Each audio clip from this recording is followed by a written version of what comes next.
Tensions have reached a peak. America and China are on the brink of a trade war. Analysts have warned that China and the United States risk renewing a full-scale trade war unless the two largest economies can defuse the dispute before Chinese tariffs on $14 billion worth of American exports go into effect on Monday. President Donald Trump last week unveiled an additional 10% tariff on Chinese goods to force Beijing to do more to address fentanyl-related exports to the United States and Mexico, and threatened more if China retaliated. When the U.S. tariffs went into effect 3 days later, Beijing immediately retaliated, announcing additional tariffs of 10 to 15% on American energy and farm equipment exports. China's tariffs are set to take effect on Monday. This could be just the beginning of this phase of the trade war. This could get very bad, Zhang Yanxin, an expert at the China Center for International Economic Exchanges, told the Financial Times. Some analysts had expected the U.S. and China to hold talks to avoid major trade hostilities. Trump initially said he expected to speak with President Xi Jinping, but after China's response, he said he was in no hurry, and that the tariffs were an opening salvo with very big measures to come. Asked whether Trump's team was treating China in the same way it treated Canada and Mexico, which were subject to higher tariffs before Trump gave them a month-long reprieve, a White House official said the U.S. was in constant contact with our counterparts, both in Beijing and here in Washington. A spokesman for the Chinese embassy in Washington said there had been no new development since China announced the retaliatory tariffs. Experts in Beijing said Trump's tactics, the shock, aimed at forcing Xi to reach a deal quickly, may have backfired.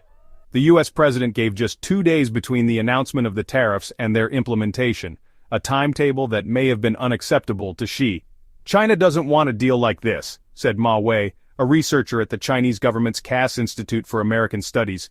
It should be an equal conversation and an equal agreement, not one where you first impose high tariffs on me and then say we should make a deal.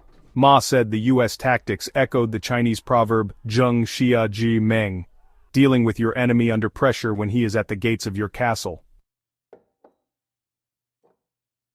China's share of U.S. imports has been falling since the first Trump administration, but analysts noted that the limited scope of China's retaliation, which included antitrust investigations into Google and Nvidia, but hit a narrower range of goods than the U.S. tariffs, suggested room for negotiation.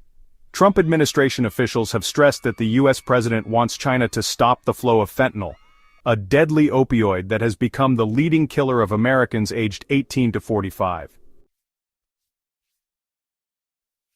But experts in Beijing said the talks may have stalled because Trump was demanding cooperation on other fronts, such as pressuring Russia over its invasion of Ukraine or ceding ownership of the short video platform TikTok to an American buyer. Fentanyl is an issue that can be easily addressed. China has already cooperated with the U.S. side on this, said John Young, a professor at the University of International Business and Economics. So Trump probably wants something more that they can't talk about publicly. On Friday, Trump said he would unveil reciprocal tariffs on countries next week, but gave no information about which countries would be targeted.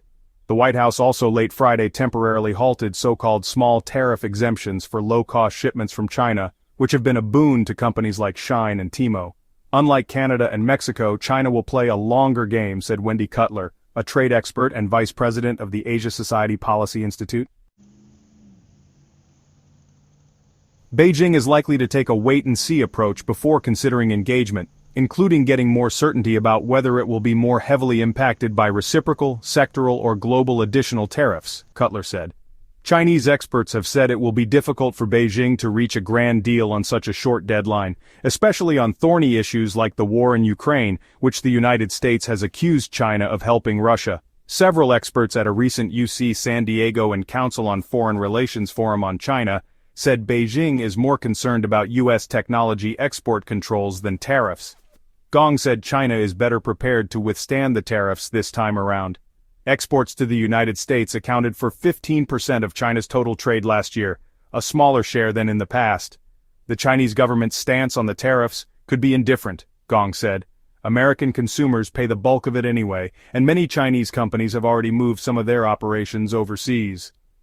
Tariffs are not the deadly weapon that Washington makes them out to be.